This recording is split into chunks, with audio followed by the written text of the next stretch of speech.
Convido a todos a abrirem as suas Bíblias em Salmos de número 34.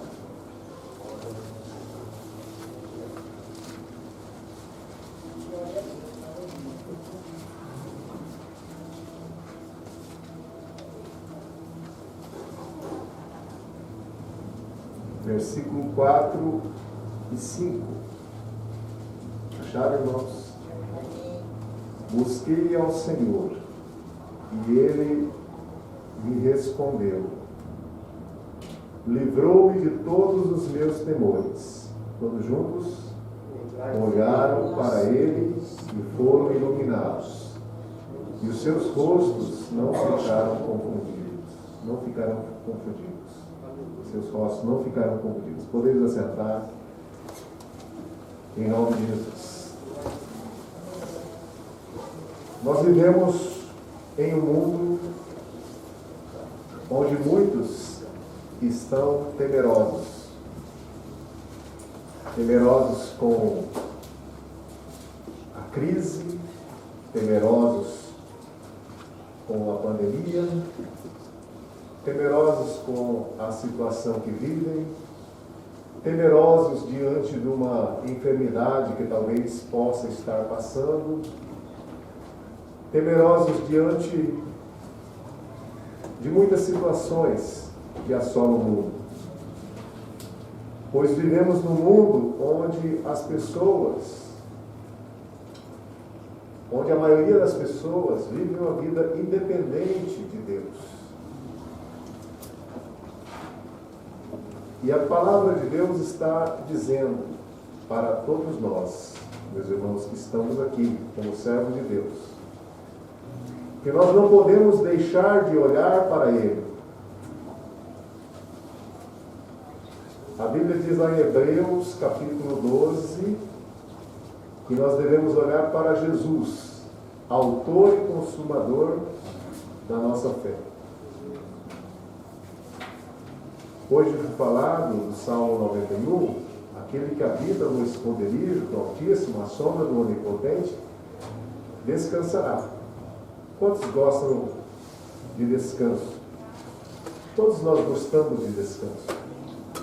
Mas esse descanso vem no momento em que nós passamos a olhar para o Senhor e descansar também nas suas promessas. Descansar naquilo que Deus tem prometido para nós. Porque o salmista está dizendo, no versículo de número 5, olharam para Ele e foram iluminados. Mas no versículo 4 fala, busquei ao Senhor, Ele me respondeu, livrou-me de todos os meus temores. Quer dizer, ele tinha muito temor, porque ele está abrangendo todos os temores. Cada um tem um tipo de temor, tem um medo de alguma coisa. Mas quando você olha para Jesus, Ele dá o livramento do temor que nós temos. E a Bíblia diz lá em Timóteo que Deus não nos deu um espírito de temor, mas de fortaleza, não de medo. Muitas vezes ficamos com medo porque deixamos de confiar em Deus. Quando, uma certa feita, Pedro viu Jesus andando sobre o mar, ele pediu para que ele pudesse também andar. E o Senhor falou para ele ir. Porém, no momento em que ele começou a sentir medo do vento, ele começou a afundar. Isso serve também para as nossas vidas, né? Nós muitas vezes olhamos para aquilo que nos amedronta e passamos, meus irmãos, às vezes a afundar no meio das circunstâncias da vida. Mas o salmista está dizendo, olharam para Ele e foram iluminados. Então, nesse tempo que nós estamos vivendo, é um momento que nós precisamos de iluminação. Nós precisamos de luz. Porque as informações que muitas vezes nós recebemos, ela traz mais medo do que iluminação. Quando nós abrimos os jornais, fala de crise, fala de pessoas que estão contaminadas, fala de pessoas que muitas vezes foram vacinadas e foram contaminadas, pessoas que estão nos hospitais, que estão passando por lutas. E é por isso que o crente, ele tem que orar sem cessar, buscar a Deus. Amém, irmãos? Na hora do temor, nós precisamos olhar para Deus. Quando nós vemos a saída do povo do Egito, nós sabemos ali que antes deles passarem o Mar Vermelho, Faraó estava perseguindo.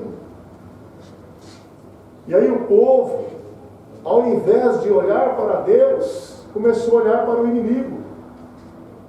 Começou a murmurar, começou a reclamar. E murmuração, muitas vezes, não traz a bênção de Deus.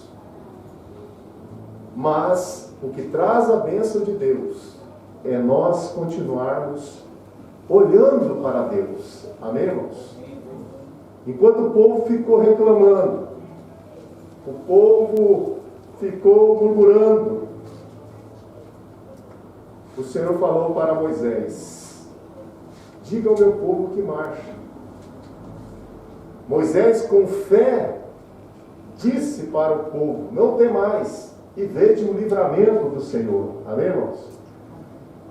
Então, em muitas circunstâncias, nós temos que olhar para Deus, aguardarmos a resposta de Deus. E naquele momento, Moisés recebe a iluminação de Deus. Moisés olha para Deus, o povo olha para o inimigo, olha para aquilo que pode acontecer de mal. Vocês lembram da história que eles começaram a reclamar, falar: o Senhor nos trouxe até aqui para a gente morrer, não era melhor a gente ter ficado lá no Egito? Mas Moisés não, Moisés estava olhando para Deus. Porque é de Deus que vem a iluminação para a resposta da sua vida, para o problema da sua vida. Amém, irmãos? E se Deus quiser, Ele livra. E o Senhor que livra disse para o povo, meus irmãos, fazer a parte deles. Hoje o presbítero falou: nós temos que fazer a nossa parte. Qual é a nossa parte que você pode fazer? O que você pode fazer? Você pode orar? Quantos creem que pode orar? O que mais você pode fazer? Né? Meditar na palavra? Nas promessas de Deus? O que mais você pode fazer? A Bíblia fala, meus irmãos, lá no Salmo 23, versículo 4, ainda que eu ande pelo vale da sombra da morte. Você tem que andar, você não pode ficar parado. Não é verdade? A Bíblia está falando: ainda que eu ande pelo vale da sombra da morte, não temerei mal algum, porque tu estás comigo. Então você não pode ficar deprimido, você tem que continuar crendo que Deus vai estar com você, mesmo que você ande pelo vale da sombra da morte. Pelos vales difíceis, como foi falado hoje, né? Tem muitos irmãos que estão passando por vales difíceis. Mas nós devemos crer, meus irmãos, que o Senhor está consolando essas pessoas que estão passando por esses vales. O Senhor está trabalhando na vida de muitos irmãos. E não é fácil entender esse processo, porque a Bíblia fala lá no Salmo 90 que a duração da nossa vida, né, é de 70 anos. Após isso, passa por enfado e passa por canseira. Então, muitas pessoas já estão, né, numa fase, né, muitas vezes, de passar para o outro lado. Até para isso Deus também tem resposta, tem consolo. Amém, irmãos? Mas o fato é que existem casos e casos. Porque o Senhor, meus irmãos, quer que você descanse diante dos seus temores, diante dos seus medos. E para isso nós temos que louvar o Senhor em todas as nossas circunstâncias, porque o salmista, ele estava louvando a Deus. E a palavra de Deus diz aqui no Salmo de número 34, no versículo 7, fala assim: o anjo do Senhor acampa-se ao redor dos que o temem e os livra. E no versículo 8 fala: provai e veja que o Senhor é bom, bem-aventurado o homem que nele confia.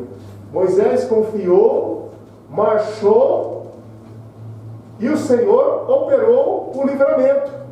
Sim ou não? Operou o livramento. Mas o que eles tinham que fazer? Marchar e obedecer a palavra de Deus. Deus sabe, meus irmãos, a Bíblia fala lá em Eclesiastes que é um tempo para cada propósito. Né? Se hoje é o tempo de Deus para a sua vitória, dê glória a Deus, adore ao Senhor. Mas se também é o tempo de partir, deve-se dar glória a Deus também, porque é um tempo para cada propósito. Então nós vemos, meus irmãos, que Deus, Ele está operando no nosso meio. Ainda que você não esteja compreendendo o processo de Deus, a forma que Deus está trabalhando, mas o Senhor, meus irmãos, Ele quer o melhor, que é o fruto da nossa vida, que é aqueles que servem ao Senhor, aqueles que servem com alegria, porque os olhos do Senhor estão atentos. Versículo de número 17 e 18 fala assim: o justo clama e o Senhor os ouve, e o Senhor livra de todas as suas angústias. Perto está o Senhor dos que têm o coração quebrantado e salva os contritos de espírito. Então é o momento de nós estarmos clamando a Deus, porque o Senhor é que tem poder para livrar você das suas angústias, dos seus temores, dos seus questionamentos. Né? Moisés não estava clamando? O Senhor falou: por que clamas a mim? Diga ao meu povo que marche. Então, eu creio que essa palavra tem falado muito forte no meu coração desde a semana passada. Que é o tempo, diante das lutas suas que você está passando, continue marchando. Continue prosseguindo para o alvo. Mesmo que você não esteja alcançando aquilo que você quer, porque tudo tem um tempo. Tudo tem um tempo de Deus. Amém, irmãos? Quantos lembram do tanque de Betesda? Vocês lembram que lá tinha um paralítico? Quanto tempo o paralítico estava lá? 38 anos. Aguardando a bênção sobre a sua vida. E ele não alcançou durante 38 anos. Já imaginou uma prova de 38 anos? Mas aí chegou um momento que quem olhou para ele? Quem olhou para ele, irmãos? Jesus. E ele olhou para quem? Ele olhou para a pessoa certa. Ele olhou para Jesus. E ele teve a melhor resposta da vida dele. Sim ou não? Porque o Jesus falou: você quer exceção? E Jesus deu a vitória para ele. Porque ele estava ali olhando para quem? Para o Salvador da vida. Amém, irmãos? Mas ele poderia ter desistido de marchar? Aquele tanque, pelos estudos, ficava num lugar bem fundo. Você já imaginou um paralítico? Eu não sei, talvez como que era essa vida dele durante 38 anos, se ele ficava lá direto por alguns dias, ou se alguém levava ele. Naquele tempo não tinha cadeira de rodas ainda. Eu não consigo, assim, entender como que ele fazia. Eu tentei imaginar como que era esse negócio. Mas eu fiquei pensando, né, Silvio? Se hoje já é difícil você levar um paralítico para algum lugar, não é? Porque tem que fazer um pouco de força, mesmo que for numa cadeira. Se colocar no carro ainda tem que fazer uma força, né, para descer aquele... Mas imagina naquele tempo que não tinha carro, não tinha cadeira de roda, como que era levar uma pessoa com deficiência física para um lugar? E ele ia a esse lugar durante 38 anos. Mas ele estava marchando. Sim ou não? Ele soube esperar. Ele tinha uma esperança em Deus, que Deus poderia se voltar. Porque esperança é aguardar coisas boas. Nós estudamos na última lição de Paulo. Paulo tinha uma esperança. Mas às vezes a nossa esperança ela se volta mais às coisas materiais. Uns têm esperança de ter uma casa nova, outros têm esperança de ter um carro novo, outros têm uma esperança nas coisas visíveis. Aí eu pergunto, qual era a esperança de Paulo? Qual é a esperança de Paulo? Sabe qual era a esperança de Paulo? Ele estar com o Senhor. É a esperança da vida eterna. É a esperança de estar no lugar melhor. Né? Então nós devemos olhar para Jesus esperando coisas aqui. Podemos esperar. Mas devemos lembrar também que mesmo que Jesus opere uma ressurreição aqui, que nem por exemplo o caso de Lázaro, foi uma ressurreição temporária, sim ou não? Ele voltou a morrer. Mas a ressurreição que nós aguardamos é a ressurreição para a vida. A esperança do crente, meus irmãos, nós devemos crer sim, Deus pode operar um milagre, pode curar hoje. Sim ou não, irmãos? Pode. Eu já vi Jesus curar. Isso alegra a gente. Mas o melhor está por vir. Amém, irmãos? O melhor está por vir. Então o Senhor está falando aqui, olha, você olha para Ele, caminha com Ele, marche com Ele, porque é dele que vem a iluminação.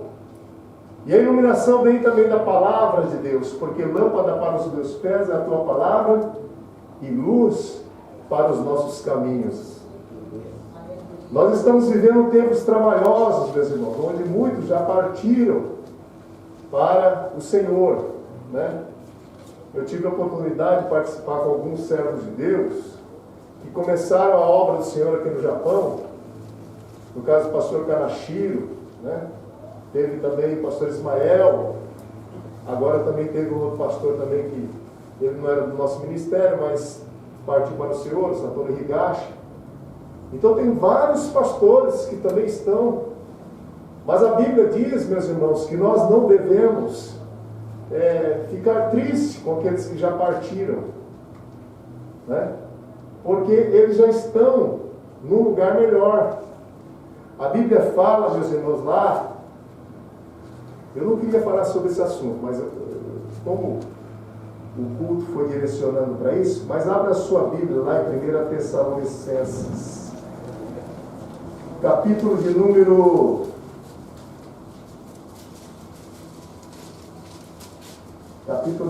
4, versículo 13, fala assim, não quero, 4 e 13, acharam? Não quero, porém, irmãos, que sejais ignorantes, seja pelos que já dormem, para que não vos entristeçais como os demais que não têm esperança. Porque se cremos que Jesus morreu e ressuscitou, assim também aos que em Jesus dormem, Deus os tornará a trazer com Ele. Olha aí, irmãos, está vendo? Porque nós não somos ateus, nós cremos em Deus. Para o ateu, morreu, acabou. Mas para o crente é diferente. Ele está, a partir do momento que morre. Vocês lembram que o Senhor falou para o ladrão da cruz? O que foi? Estará comigo no paraíso. Então os irmãos têm que crer na palavra de Deus. Amém, irmãos? Você tem que crer que o mesmo Jesus que ressuscitou, ele foi a primícia dos que dormem. Amém? Devemos marchar crendo que o Deus pode abrir o mar vermelho, pode curar o enfermo, sim ou não? Mas se alguém dormir, dê glória a Deus também, porque eles estão no paraíso, meus irmãos. E o Senhor há de trazer de volta. Né? Quando fala dormindo, ele está descansando, mas não é o corpo, meus irmãos. Os irmãos têm que entender que há uma separação. A última redenção vai ser a redenção do corpo. Né? O corpo volta para onde, irmãos? Para o pó. Mas a parte espiritual, que é o homem, ou vai para o Hades, ou vai... Vocês lembram da parábola? Da história que foi contada do Lázaro rico? Quantos lembram? O mendigo e o rico? Né? Nós queremos que é uma história porque ali o Senhor cita o nome, né? Cita o nome. Então por isso que nós queremos que é uma história, não é uma parábola, é uma história. E ali tinha o rico que foi para, né, o Hades. E o outro foi para o seio de Abraão, que foi o pobre. Então, eles estavam se comunicando, sim ou não? Então ali era a parte mais, né, espiritual. Porém, meus irmãos, nós precisamos entender que o corpo voltou para o pó. Vocês lembram que Moisés não havia partido? Sim ou não? Quem foi que apareceu no Monte da Transfiguração? Moisés e Elias. Vocês estão entendendo? Então, meus irmãos, porque tem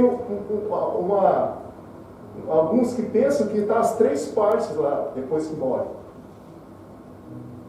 Meus irmãos, a última redenção vai ser a redenção do corpo. Está lá em Romanos capítulo 8. Então, aguardando a redenção do corpo. Mas, aqueles que já partiram, porque o Senhor fala, meus irmãos, ali, em 1 Tessalonicenses, em Filipenses,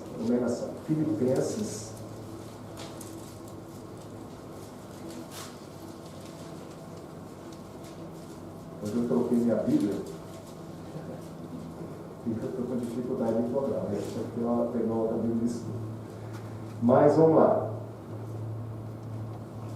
Filipenses 1, capítulo de número 21. Amém? O apóstolo Paulo, olha só a esperança do Paulo. A esperança de Paulo estava em estar com o Senhor. E ele fala assim, olha, porque para mim o viver é Cristo e o morrer é ganho. Mas se o viver na carne me der fruto da minha obra, não sei, então o que devo escolher. Mas de ambos os lados estou em aperto. Vamos ver essa última parte, todo mundo junto. Tendo desejo. Porque isso? Então quer dizer, se ele partir, vai estar com quem? Ele vai estar na sepultura? Ele vai estar com quem? Vai estar com Cristo. Vocês entenderam? Meus irmãos, então partindo daqui, o crente, ele já vai estar com Cristo. Né? É por isso que Paulo foi até o terceiro céu. Está lá em 2 Coríntios, capítulo de número 12. Abra lá em 2 Coríntios, capítulo 12.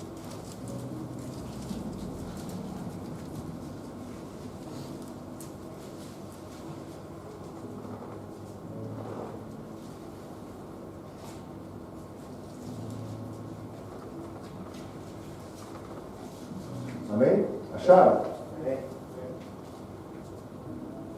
Ó, versículo 2. Versículo 1. Em verdade que não convém gloriar-me, mas passarei o quê?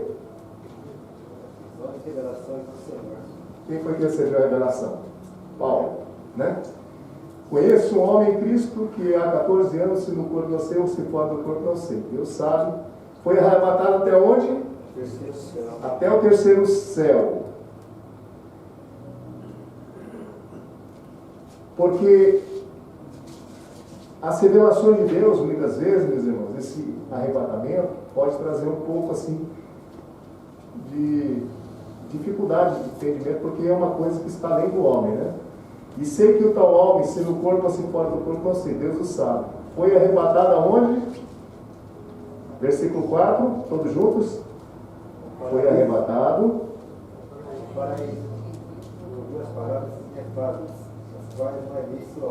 Então, um vocabulário que está além do natural. Palavras inefáveis, palavras pouco ditas. Então ele foi para onde? Até o terceiro céu. O terceiro céu, o paraíso. Os irmãos estão entendendo, irmãos? Amém? Então, Jesus falou para o ladrão: hoje estará comigo aonde? Na onde? No paraíso. Então o Senhor, Ele, meus irmãos, Ele tem promessas para nós. Amém, irmãos? Os irmãos entendam que o Senhor, Ele tem promessas para todos os servos de Deus. E qual é a maior promessa para os crentes? Veja bem, abra lá em 1 Coríntios, capítulo de número 15.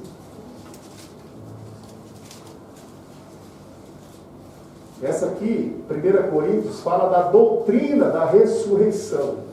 Repete comigo: doutrina da ressurreição. Porque tem muitos que não acreditam que Jesus ressuscitou. Não creem que Jesus ressuscitou. Mas quantos creem que Jesus ressuscitou? Quantos glorificam a Deus porque Jesus ressuscitou? Amém? E aí Paulo está falando aqui, olha, no versículo 19. Se esperarmos em Cristo só nesta vida, somos mais miseráveis de todos os homens. Mas agora Cristo, e foi o quê? Primícias dos que dormem. Ele foi o primeiro. Jesus morreu e ao terceiro dia, o que aconteceu com ele? Ressuscitou. Os outros que são consagrados a Deus morreram, ressuscitaram? Não. Jesus morreu, mas ressuscitou. E ele é a primícia dos que dormem. Amém, irmãos? E ele ressuscitou em que corpo? Um corpo glorificado.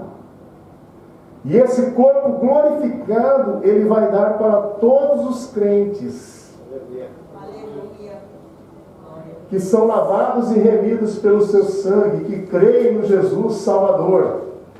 Por isso que Paulo falou: olha, muitos só estão esperando aqui nessa terra. Mas a esperança do crente é diferente, meus irmãos.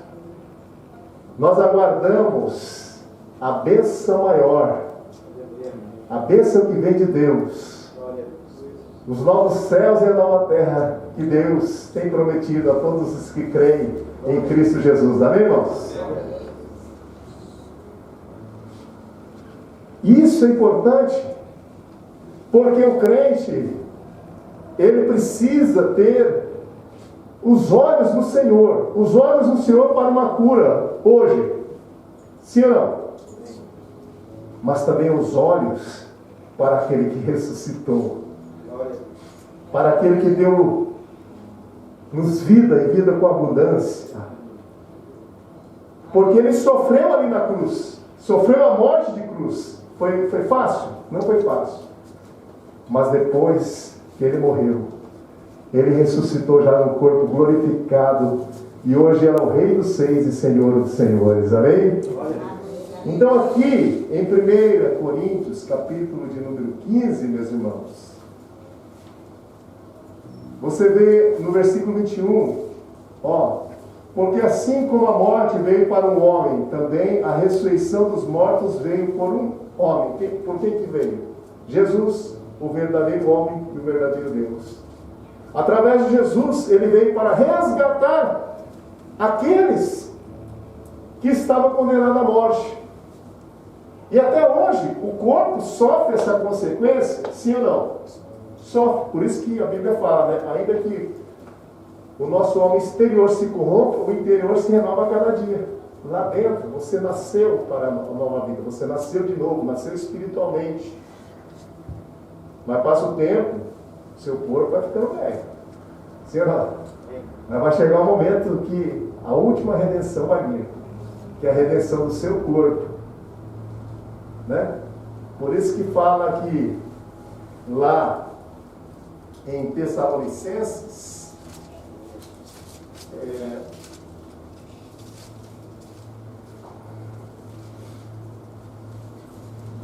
Tessalonicenses,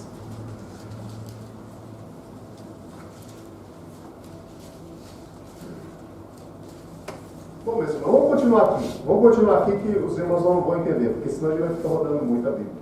Mas vamos lá para o versículo de número 51.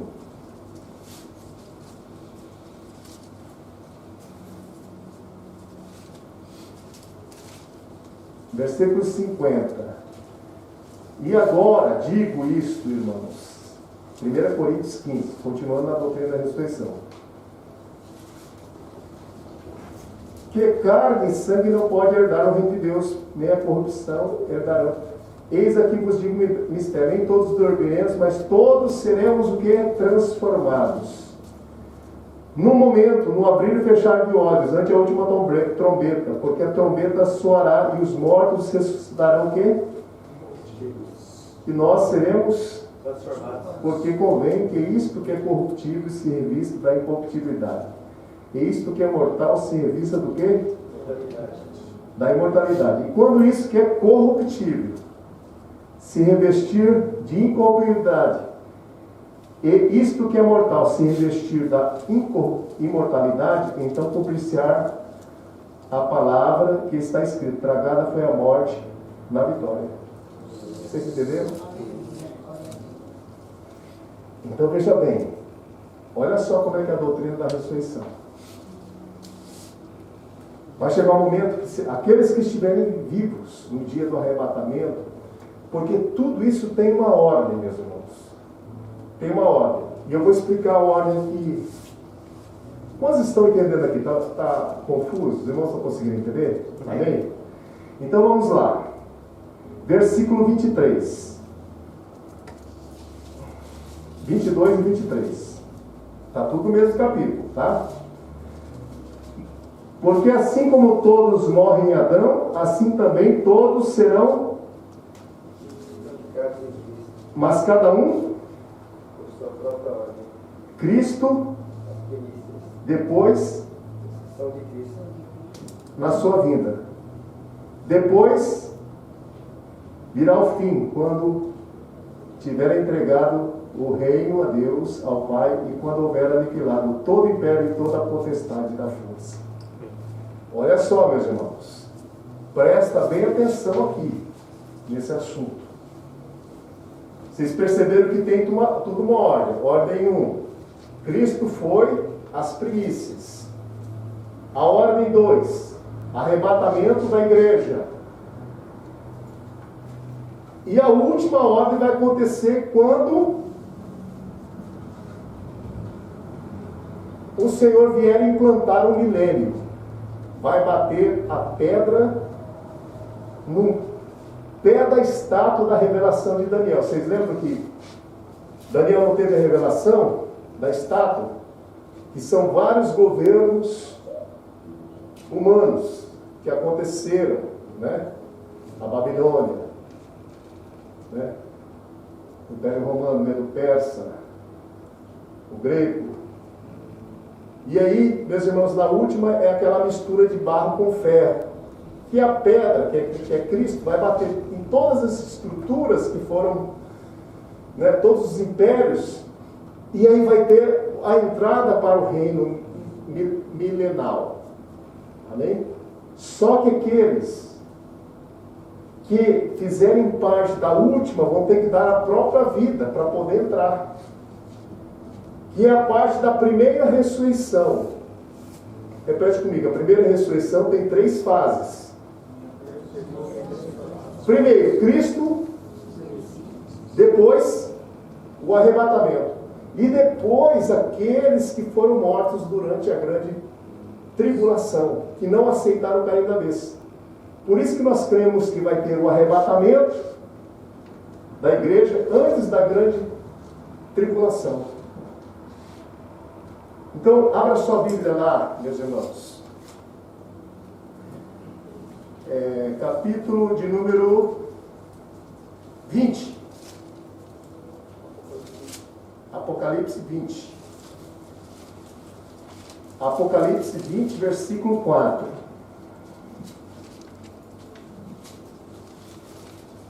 Satanás vai ser preso por um período de 1000 anos. Os irmãos estão entendendo?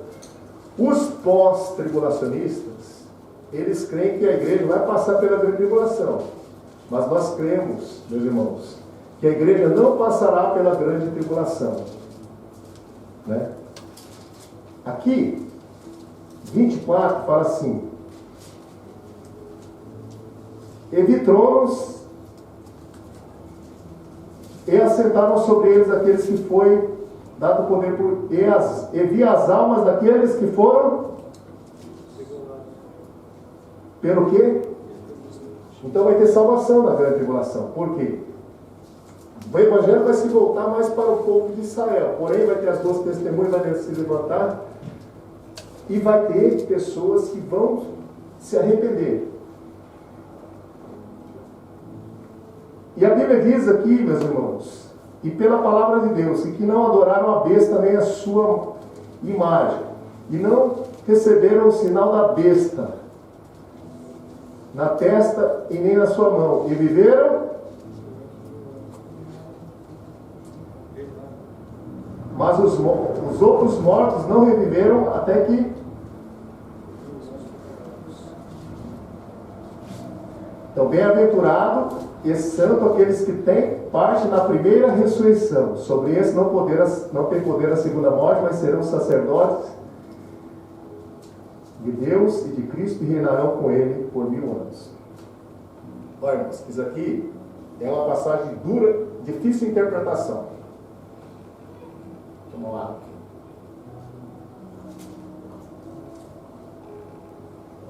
Esse é um dos assuntos mais difíceis. Porque vocês veem aí, reviveram, tornaram a ter vida. Não está falando de arrebatamento. Vocês perceberam? Eles ressuscitaram. Então a primeira ressurreição tem as primícias, que foi de Cristo, a ordem, né? Primeira ordem. Depois os que são de Cristo, que foram arrebatados. Depois, antes da entrada do milênio, vai ter aqueles que vão reviver. Mas só que para reviver vai ter que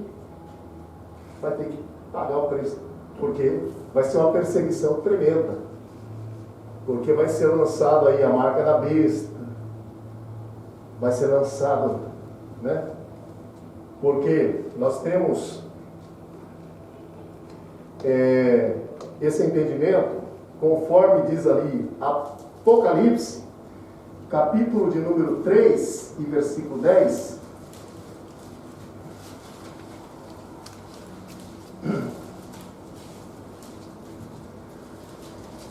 3 e 10,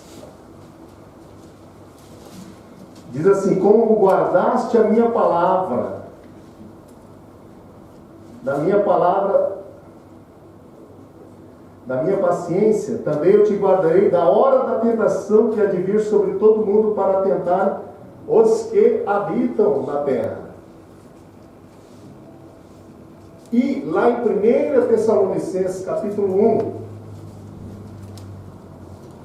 e versículo 10, quem pode ler para nós?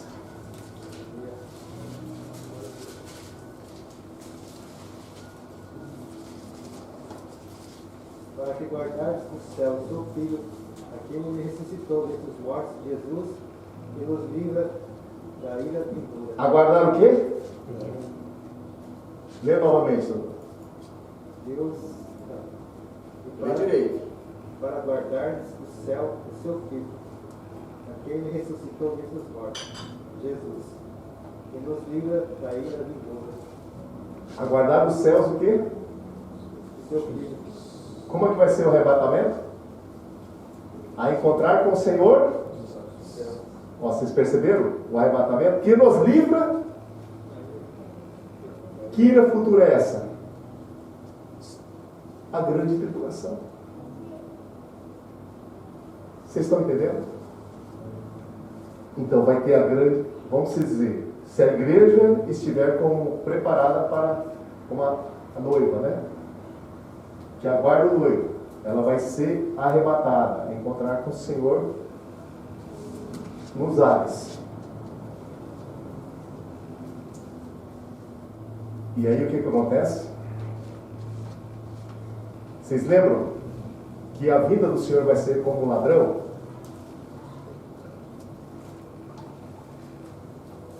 A vinda do Senhor vai ser como um ladrão? Vamos passar lá para 1 Tessalonicenses, capítulo de número 5.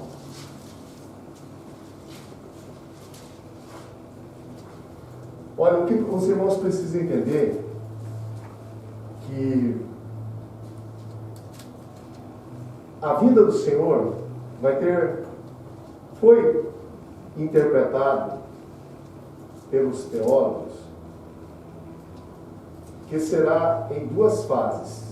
Repete comigo, duas fases. É colocado fase para ficar mais fácil para os irmãos entenderem. A primeira vai ser invisível. Repete comigo, invisível. E quando falar todo olho verá, vai ser para vir reinar, que está ali em Apocalipse, capítulo 19. Fala que ele vai vir, que o segundo cavaleiro vai vir para a implantação do milênio. Então a segunda vai ser visível. A primeira vai ser invisível, vai ser como um ladrão. Então é isso que nós vamos explicar agora.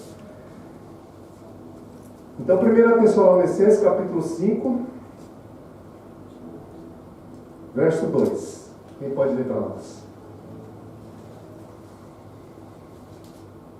Porque vós mesmos sabeis muito bem que o dia do Senhor virá como um ladrão da noite. O ladrão, ou seja, alguém sabe o ladrão, a hora que o ladrão vem? Não sabe. Então vai ser repetindo. Vocês perceberam que vai ser invisível? Não fala no abrir e fechar de olhos. Ó, você já piscou e já foi. Então vai ser uma coisa muito rápida. Amém, irmãos? Olhar para os céus, aguardando quem? Jesus, que nos livra da ira futura. Então olha aqui, vamos lá para 1 Tessalonicenses 4, né? Fala assim, ó, versículo 16, 17, fala assim: porque o Senhor descerá do céu com alarido, com voz de arcanjo e com a trombeta de Deus, e os que morreram em Cristo Ressuscitarão primeiro. e depois Nós os vivos. o que acontecerá? Seremos arrebatados. Com eles nas nuvens, a encontrar com o Senhor Os ares.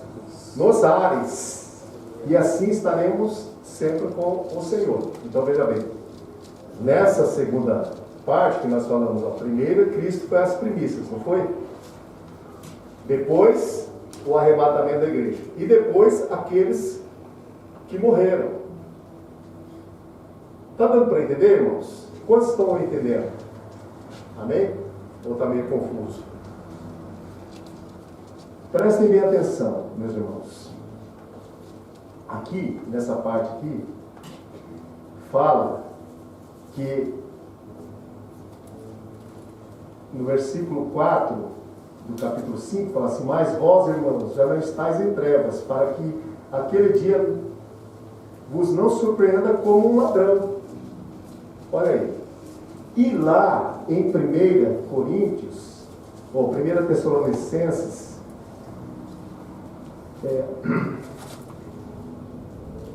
capítulo 2 Tessalonicenses. Vamos lá, 2 Tessalonicenses.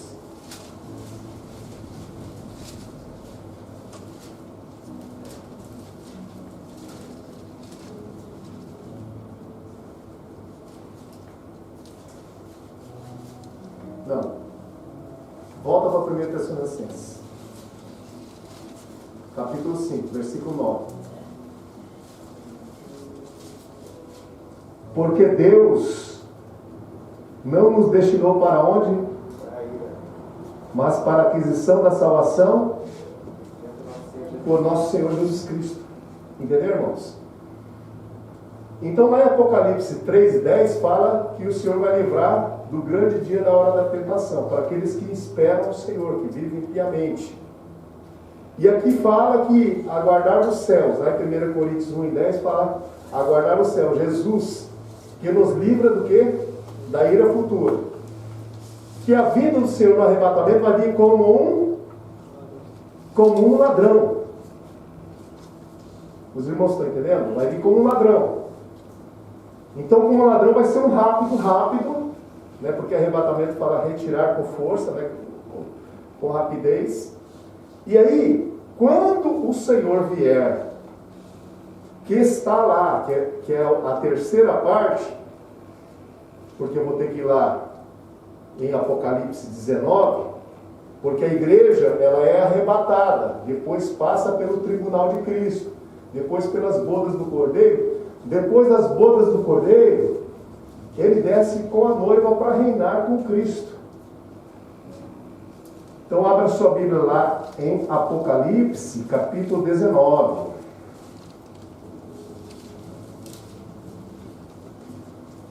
Apocalipse, capítulo 19.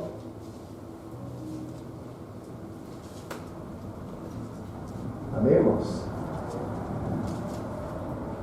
Ó, versículo 9, que fala: e disse-lhe, e escreve, bem-aventurado aqueles que são chamados à ceia das bodas do Cordeiro. E disse: estas são as verdadeiras palavras de Deus. Né? Ó, versículo 7. Regozijemos e alegremos e demonstremos glória, porque vindas são as bodas do Cordeiro, e já a esposa já se aprontou. Então aqui fala das bodas do Cordeiro. Depois das bodas do Cordeiro vai ser esse versículo que fala: todo olho verá, que é o juízo das nações. Então, depois das bodas, leiamos agora o capítulo de número 19 e versículo 11, todos juntos. E viu o céu.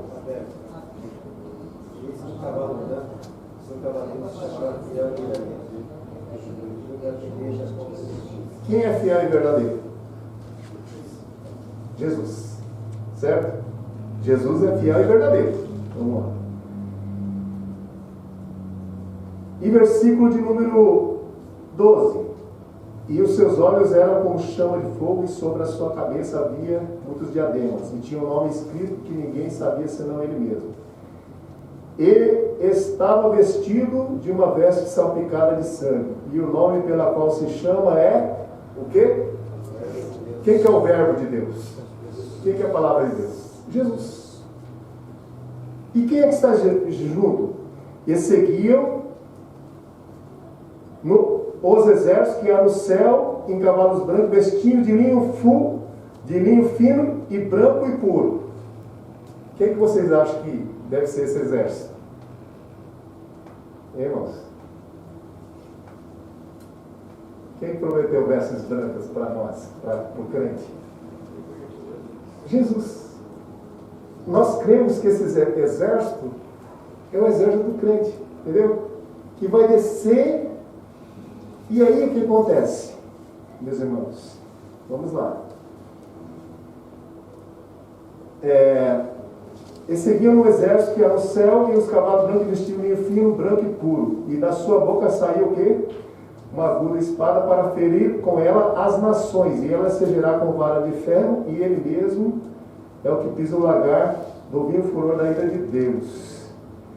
Versículo 16. E na veste e na sua coxa tem escrito este nome. Qual o nome? Quem que é o Rei dos Seis, Senhores e Senhores? Jesus. E aí, vai ter o quê? As bestas, o falso profeta, vai estar tudo ali junto, meus irmãos, reunidos, que vai ser a grande batalha, que nós falamos, a batalha do Armagedon. Porque as nações seguiram o anticristo, seguiram a besta, seguiram... E aí que vai ser esse momento da estátua, meus irmãos. Que a pedra vai bater, e Jesus vai separar os bodes das ovelhas, para a implantação do milênio. Então, o falso profeta e o anticristo vão ser lançados, vão ser os que vão inaugurar o lago de fogo. Versículo 20, né? 19 e 20. E vi a besta e os seis da terra e os seus exércitos reunidos para fazerem guerra com aquele que estava sentado sobre o seu cavalo. Sobre o cavalo e o seu exército. E a besta foi presa com ela, falso profeta, que diante dela fazia sinais, e que enganou os que receberam sinais, o sinal da besta, e adoraram a sua imagem. Os dois foram lançados vivos no lago de fogo e de enxofre, e os demais foram mortos com a espada que saía da boca do que estava sentado sobre o cavalo, e todas as aves se fartaram das suas carnes. Olha só como é que vai ser o quadro. Porque, meus irmãos, isso é a profecia que Jesus disse. Lá em Apocalipse, em Mateus capítulo 25.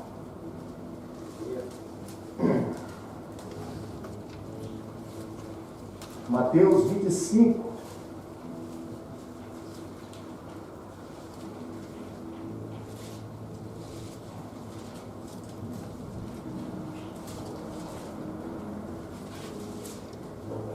Versículo 31. Vocês lembram que eu falei para os irmãos? A vida invisível vai ser no arrebatamento da igreja, para que a igreja venha encontrar com o Senhor nos ares.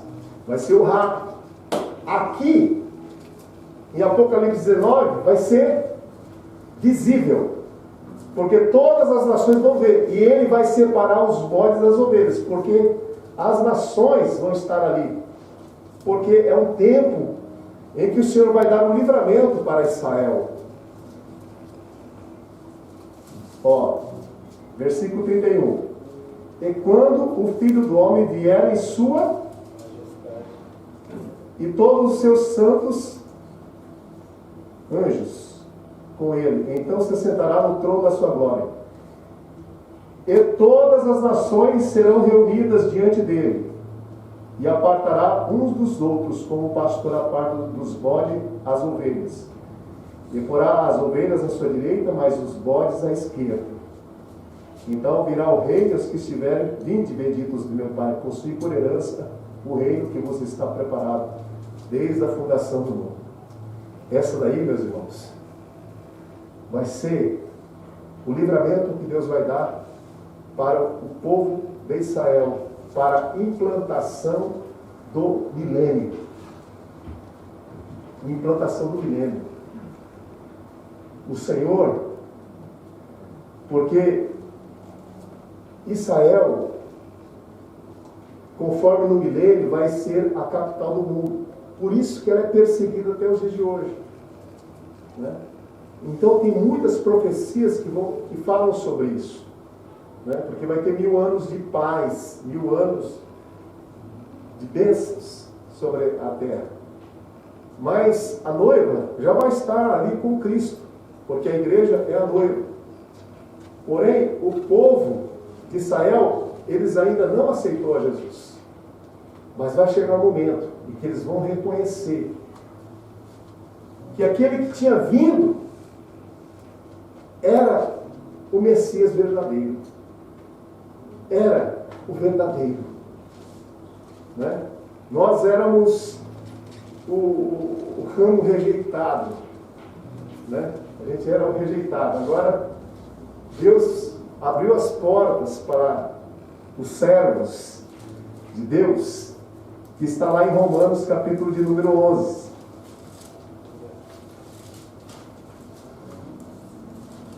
Irmãos, eu entrei nesse assunto, agora tem que concluir, pelo menos para os irmãos entenderem bem. E eu sei que eu já falei para os irmãos que já acompanharam esse estudo, sabem, né, que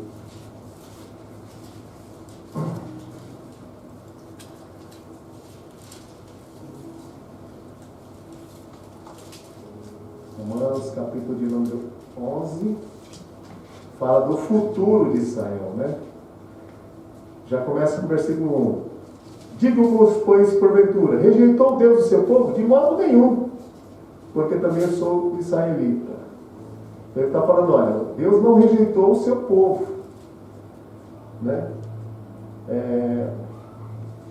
Versículo 8. Como está escrito, Deus lhe deu espírito de profundo sono, olhos para não ver e ouvidos para não ouvir, até o dia de hoje. Eles estão ainda meio que cegos, né? E ele fala assim, né? Versículo 15. Porque se a sua rejeição é a reconciliação do mundo, qual será a sua admissão? Qual será a sua admissão? Então vai ter o tempo deles. Senão, vida dentro do morto. E se as primícias são santas, também a massa o é. E se a raiz é santa, também os ramos são. E se algum dos ramos foram quebrados, e tu sendo zambujeiro, fosse enxertado no lugar deles e feito participantes da raiz e da seiva, né? Porque nós éramos os como é que fala esse nome? Zambujeiro, né? É bem difícil falar, né? Nós éramos assim. Esses que eram rejeitados, mas agora nós somos enxertados nessa oliveira verdadeira, né? Não te glorie contra os ramos e contra eles te gloriares. Não és tu que sustentais a raiz, mas dirás, pois, os ramos foram quebrados para que eu fosse enxertado. Está bem, pela sua incredulidade foram quebrados, e tu estás em pé pela fé. Então, não te ensoberbeças, mas teme a Deus. Porque se Deus não poupou os ramos naturais, teme que não poupe a ti também. Considera, pois, a bondade e a severidade para com os que caíram na severidade. Mas para contigo a benignidade de Deus, se permaneceres na sua benignidade, de outra maneira tu também serás cortado. Então permanece aí, o zambujeiro permanece fiel, né? Louvando a Deus. E também eles, se não permanecerem na incredulidade, serão enxertados, porque poderoso é Deus para tornar a enxertar. Poderoso é Deus para tornar a enxertar novamente eles, né?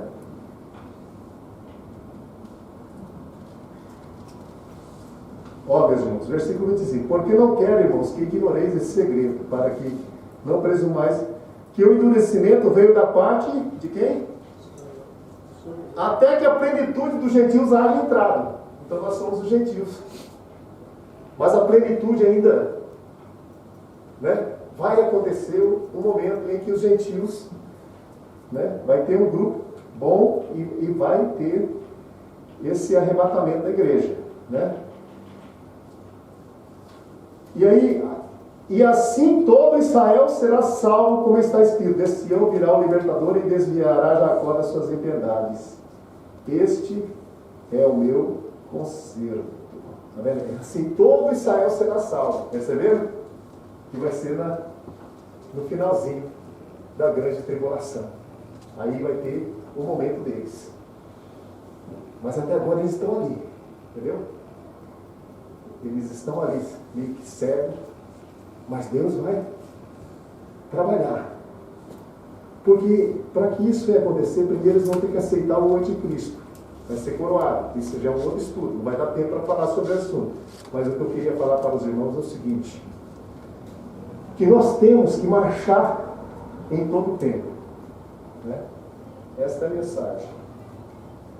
Que nós não podemos parar diante das lutas. Se Deus quiser curar, Ele cura. Se Deus quiser abrir o mar vermelho, Ele abre. Mas nós temos que marchar.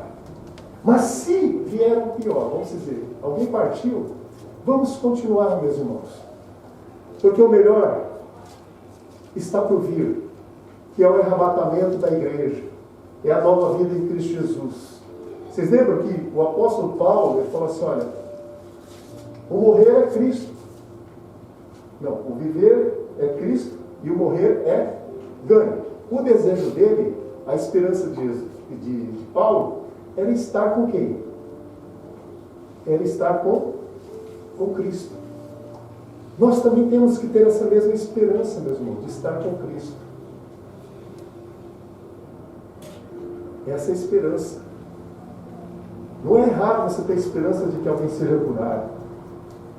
Não é errado você ter uma esperança de ter uma vida melhor. Porque Jesus operou na vida do paralítico? Sim ou não? Era a esperança dele, um dia ser curado. Mas a maior esperança do crente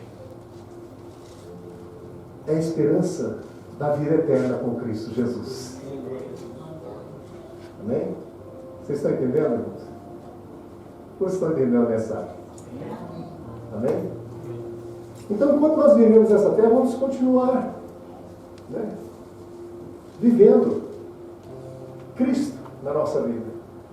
Vivendo na expectativa do eterno. Olha para Ele e você será iluminado.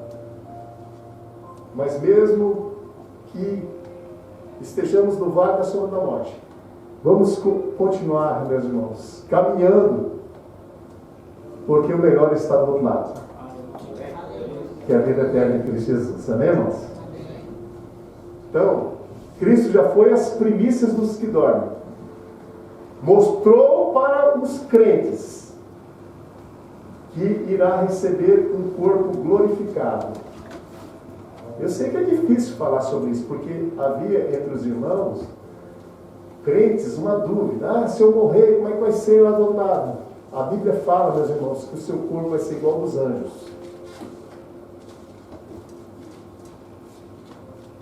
Que o seu sofrimento hoje não há de se comparar com aquilo que você... Abra lá sua Bíblia. Lucas, capítulo 20.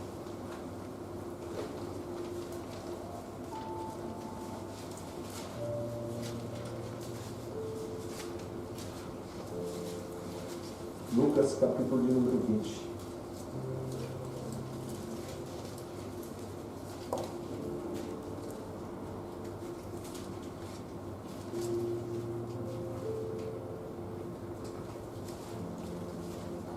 Fala os saduceus e a ressurreição. Os saduceus não acreditavam muito na ressurreição.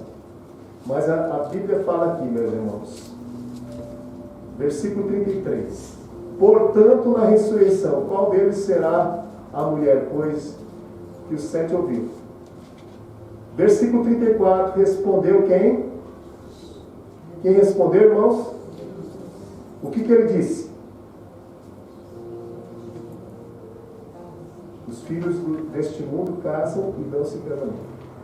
Mas os que forem havidos por digno de alcançar o mundo vindouro e a ressurreição dos mortos, nem hão de casar, nem ser dado em casamento. Porque já não podem mais o que, irmãos? Pois são iguais o quê? E são o quê? Sendo o quê?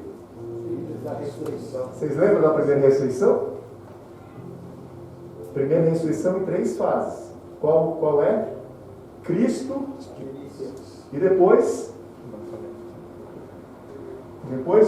o do arrebatamento. E depois, a última, aqueles que conseguiram passar pela grande tribulação.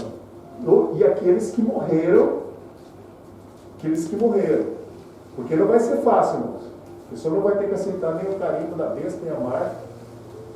E nós estamos vivendo num tempo que está caminhando para um controle mundial. Então, tudo indica que o Senhor está às portas. Eu sei que é uma mensagem difícil. É uma mensagem difícil. Por quê? Nós estamos vendo que os sinais estão se cumprindo, meus irmãos. Passará os céus e a terra, mas as palavras de Deus não hão de passar. Então nós cremos, né, na inerrância da palavra de Deus. Ou seja, A palavra de Deus, ela como nós estamos estudando agora, ela é plenária, né? Ela se completa. Foram vários homens que escreveram a Bíblia, mas esses homens foram inspirados pelo Espírito Santo de Deus. Eles tiveram suas falhas? Tiveram, mas o autor que revelou para eles, esse era perfeito, porque veio através do Espírito Santo, amém, irmãos? É como Elias. Elias era um vaso de barro, mas tinha dentro desse vaso, né, Deus, né? E Deus é perfeito. Deus, ele é perfeito, apesar do homem ser imperfeito. É como hoje, você não é templo do Espírito Santo, mas você é falho. Então vaso é de barro. Vaso de barro é vaso frágil. Mas você tem um tesouro, que é o Espírito Santo. Os irmãos estão entendendo? O tesouro é perfeito ou não? Mas e o vaso? O vaso não é perfeito. Então foi a mesma coisa. Os vasos eram frágeis, mesmo no Antigo Testamento. Mas o tesouro era perfeito. E tanto é que Deus nem omitiu as fraquezas deles, né? Porque lá em Tiago, capítulo 5, fala que Elias era um homem sujeito às mesmas tentações. Porque às vezes fala assim, não, se ele é cheio do Espírito Santo, ele tem que ser perfeito. E às vezes nós somos perfeitos porque fomos justificados com Cristo. Mas não é porque nós não temos falhas. Nós temos as nossas limitações. Mas aquele que está conosco, ele é o Rei dos Seis e ele é perfeito, que veio para nos dar vida e vida com abundância. Amém, irmãos? Então eu sei que foi muito assunto para pouco tempo, mas quantos conseguiram entender pelo menos um pouco aí? Levanta a mão assim. Amém, irmãos? Os irmãos entenderam? Olha, vou repetir, fazer o resumo novamente. Nós temos que fazer como Moisés, né? Marchar no meio da luta. Mas se acontecer o pior, creia, né? Que aqueles que morreram em Cristo já estão à bênção de Deus. Vai chegar um momento que a última parte, que é a redenção do corpo, vai acontecer. Amém? Né? Então, porque Cristo já foi as primícias. Se ele for as primícias, ele vai... Aquilo que aconteceu com Jesus, no corpo glorificado, vai acontecer com você também, que aguarda ao Senhor. Amém? E aí, que diz, né, que não haverá mais pranto, nem dor, todas as coisas já foram passadas. E tudo veio a se tornar novo. Então lá em Apocalipse fala que não haverá mais pranto, nem dor, né? Tudo isso já passou. E agora nós vivemos e reinamos com Cristo.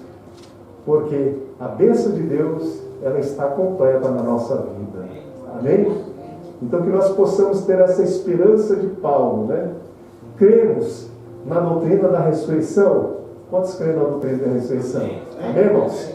Então, se você tiver alguma dúvida, leia lá 1 Coríntios 15 e vocês vão ver, né?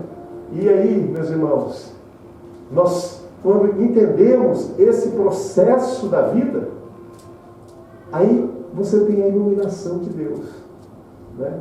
Porque tem muitas pessoas que não gostam de tocar nesse assunto, né? Mas quando você sabe, você fica como Paulo, mais confiante, né? Desejando estar com o Senhor também, né? Porque o desejo de Paulo era estar com Ele. Independente do que vier, continuemos fazendo aquilo que está no nosso alcance, pois o impossível pertence a Deus. Amém, irmãos? Só demonstrando mais um pouco mais desse raciocínio. Por exemplo, quando os muros de Jericó foram derrubados, o que o povo tinha que fazer? Fazer a parte deles. Louvar, tocar as trombetas, né? Gritar. Mas quem é que ia derrubar os muros? Então, o impossível pertence a Deus. Aquilo que você pode fazer, orar sem cessar, faça. Busca Deus. Mas o impossível pertence a quem? Pertence a Deus. Então, vamos continuar firmes com Jesus?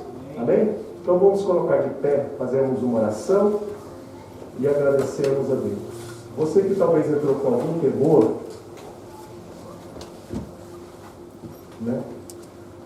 O salmista disse que o Senhor livrou ele de todos os seus temores. Então, não temas, que Deus é contigo. Amém, irmãos?